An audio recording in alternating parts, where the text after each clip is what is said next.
waxaa barnaamijka daaris uu soo gaarsiiyey dugsiga Gandhi tartan kooban oo loogu talagalay bisha Ramadaan oo lagu tartamayo heerka fahamka iyo xawaaraha akhriska af Soomaaliga oo ka dhex dhici doona 20 dugsi dhexdood. tartankan ujeedada ugu weyn ee barnaamijka daaris uu ka leeyahay waa dhiirigelinta akhriska iyo guud ahaan ardayda dugsiyada sare.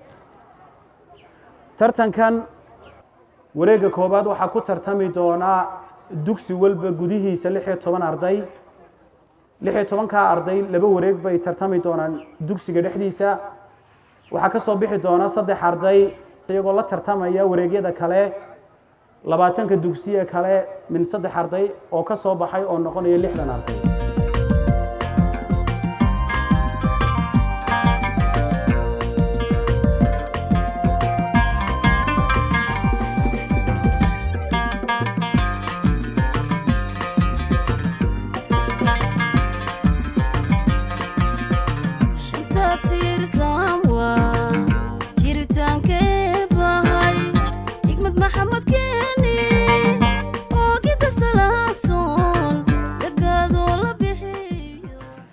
waayahay saddexda arday baan yeedhinayaa marka halkan stage ka imanayaan saddexda ardayba.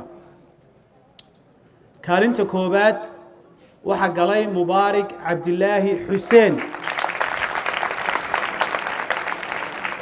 kaalinta labaad waxa gashay Muna Cabdo Maxamed. kaalinta saddexaad waxa galay Xamse Cabdiraxmaan Axmed.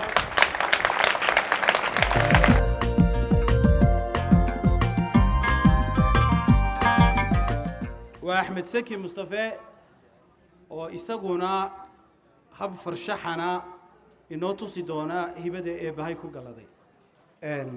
ما أنت هبدا أدوني سو إن أتبندكتها واتما. waxaan sameeynaya gaari kartoona oo dhaqaaqaya. gaari kartoona oo dhaqaaqaya.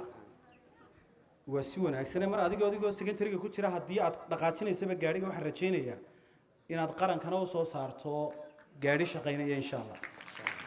ku soo dhaw markaa.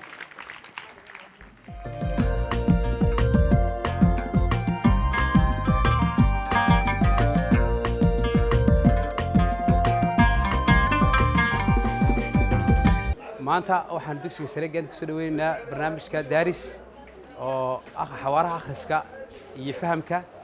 bariyahan dambe wad ogtiino afkii Soomaaliga wuxuu noqday dishabiyar uu si libdaya oo halkii uu taagnaa hoos buu si dhacaya iyadoo luuqadeena ay ku soo badanayso luuqada ajaanibe.